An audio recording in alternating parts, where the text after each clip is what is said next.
Everyone, hi guys, welcome to back to my YouTube channel and my name is Sid Ghosh.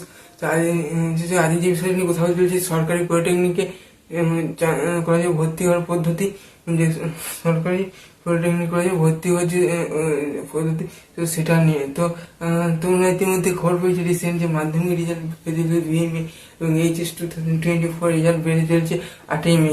তো মাধ্যমিক result চলেছে 8ই মে, ঠিক আছে।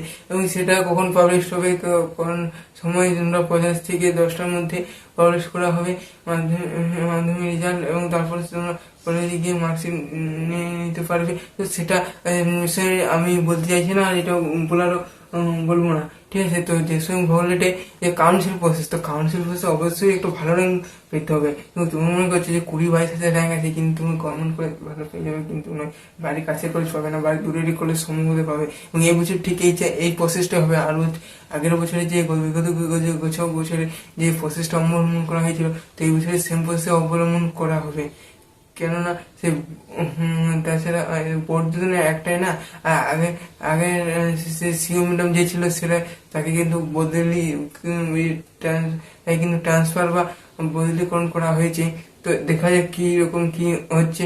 আর যেটা বলা যাচ্ছে আছে যে কাউন্সিল প্রসেস, তো কি হয়তো 200-300 র্যাঙ্ক 350 নম্বর পেয়েছে, কিন্তু কিন্তু একটি স্টুডেন্ট, কিন্তু অপরপক্ষে আরেকটি স্টুডেন্ট সে কিন্তু 10,000 র্যাঙ্ক করেছে, 10,000 বা 12-13,000 র্যাঙ্ক করেছে, কিন্তু সে যে কলেজ বা বেকার ও সে কিন্তু একই সেম রেঞ্জে কলেজ পেয়ে গেল। কিন্তু বাইচান্স হতে পারে, কিন্তু সেটা কিসের ভুলের জন্য, কি কারণে, অনেকে তারপর বলবে না এটি কি কারণে হয়েছে, আমি তো ভালো র্যাঙ্ক করেছি, ও কিন্তু কম নম্বর পেয়ে কি করে ওই ভালো কি করে ওই যে লেভেলে সেম মিডিয়াম লেভেলের কোয়ালিটি পেয়ে গেল।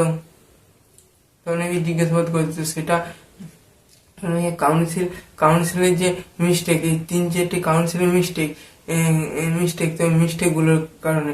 প্রথম বলবো কাউন্সিল, তোমরা দেখছো ভূগোলেটে প্রথম যা করে যাচ্ছে উপরে, তোমরা 100টা যদি র্যাঙ্ক 20,000 ওভার হয়, তো তোমরা একের পর এক যে সারি করে তোমরা কলকাতা থেকে শুরু করে যে সব কলেজ হচ্ছে, তোমরা পুরো 100টার মতো করে সাজিয়ে দাও। তারপরে তোমরা প্রথমে যে পলিটেকনিক টপ গভর্নমেন্ট কলেজ রয়েছে সেগুলোর নাম দিবে। তারপরে তোমরা যে ডিস্ট্রিক্ট কোটারি করে সেগুলো দিবে। তবে বলা হয় ডিস্ট্রিক্ট কোটা কিন্তু একজনকে ছাড় দেওয়া হয় বলে তো আমার মনে হয় না, আর ডিস্ট্রিক্ট কোটাই ছাড় দেওয়া হয় না যদিও। আচ্ছা,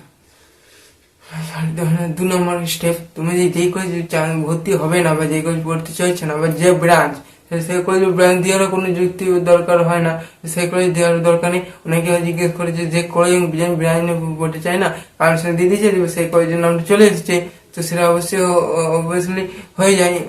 তো তোমরা এই ভুল কাজটি করবে না, ঠিক আছে। বলছে যে কোনো যখন ইলেকশন ভোট যে কাউন্সিল যে শুরু হবে, তখন কিন্তু আরেকটা ভিডিওতে আসতে পারে খুবই সম্ভবত, কি করে কিরকম করে কাউন্সিল করলে কিরকম ভালো করে পাওয়া যাবে। হয়তো র্যাম্বার বা র্যাঙ্ক ভালো পেতে হবে, নয়তো বেশি করে কলেজ সাজাতে দিতে হবে। এবং আগের বছরে ইলেকট্রিক্যাল এবং মেকানিক্যালে 23-25,000 26,000 র্যাঙ্ক পর্যন্ত গভর্নমেন্ট বইছে, কিন্তু সেটা বাড়ি থেকে প্রচুর দূরে, সেটা গ্রাম্য পরিবেশ এলাকায়। হয়তো সেখানে পড়াশোনা মোটামুটি হয়, প্লেসমেন্ট অবস্থা বেকায়দা, প্লেসমেন্ট অবস্থা খুব একটা সুবিধাজনক নয়।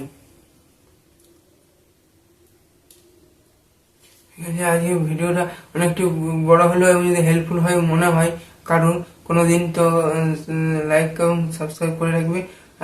আজ এই পর্যন্তই, পরে অন্য কোনো ভিডিওতে দেখা হবে। তো ভালো থাকবে, সুস্থ থাকবে এবং বিশ্ব ঘোষী ইউটিউবে চ্যানেলের পাশে থাকবে, ঠিক আছে।